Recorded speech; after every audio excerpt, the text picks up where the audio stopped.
IEBC Chairman Wafula Chebukati now says the 4 commissioners who have broken ranks with the commission wanted him to alter the presidential results to force a runoff. Chebukati, who has broken his silence after being accused of acting without consensus from the other commissioners, also says the 4 dissenters or dissenting commissioners were kept abreast of all the results of the presidential race until the last minute, when they changed tune.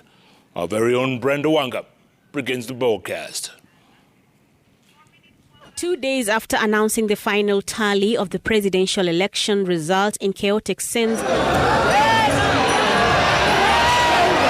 at the Bomas of Kenya, and the denouncement of the same by a section of the commissioners and the Azimio One Kenya Coalition Party, embattled IEBC Chairman Wafula Chebukati has finally broken his silence on the divisions within the commission that he has led since 2017.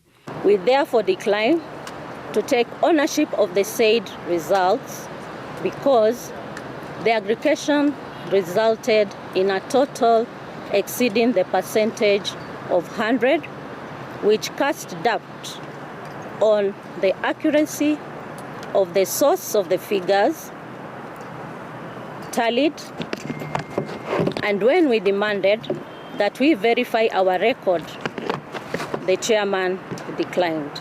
In a statement to newsrooms, the chairman of the commission says the 4 commissioners, Juliana Cherera, Francis Wanderi, Justus Nyang'aya, and Irene Masit, are being dishonest in their accusations against him. The 4 have accused him of what they term as lack of transparency in the final stages of tallying of the presidential vote result. But Chebukati says the 4 wanted him to alter the final tally moments before the scheduled announcement of the results at 3 p.m. this Monday. He says, and I quote, "The 4 commissioners, Juliana Cherera, Francis Wanderi, Justus Nyang'aya, and Irene Masit, demanded that the chairperson moderates the results for purposes of forcing an election rerun contrary to their oath of office. This is tantamount to subverting the constitution and the sovereign will of the people of Kenya." End of quote. Chebukati further says that he was well within his constitutional mandate in making the final declaration on his own as, and I quote, "The role of the National Returning Officer for the presidential election is not a shared responsibility and not subject to plenary decisions of the commission." We announced the results from several constituencies, all of us, and all the members of the commission. And once that is done, it was going to the back end. What we are saying that back end was the privacy of Chebukati, not the rest of the commissioners. And it would have required for him to bring that back end analysis to the plenary to discuss and look at the results and evaluate and see what has been done at the back end. That is very simple. So if you want to ask about that back end, then you can check with Mr. Chebukati. The 4 dissenting commissioners had claimed that the chairman erred by not involving and consulting them to get a common ground before the declaration of the result.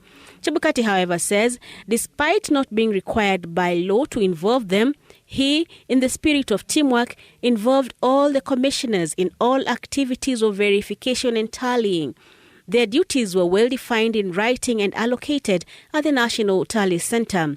He further says they had access to all results beforehand and interchangeably announced them for 6 days in the full glare of live television. The 0.01% translates to approximately 142,000 votes. The 4 commissioners have also faulted the final tally announced of the presidential result.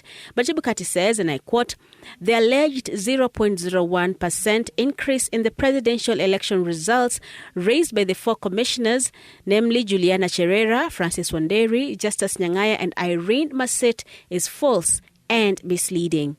End of quote. The divided commission is yet to meet after the Monday debacle. Brenda Wanga, Citizen TV, Nairobi. Now, in developments related to this story, the National Police Service Officers have collected the CCTV files from the IEBC's National Tallying Center at Bomas of Kenya and has forwarded the same for further forensic analysis to aid with an ongoing investigation.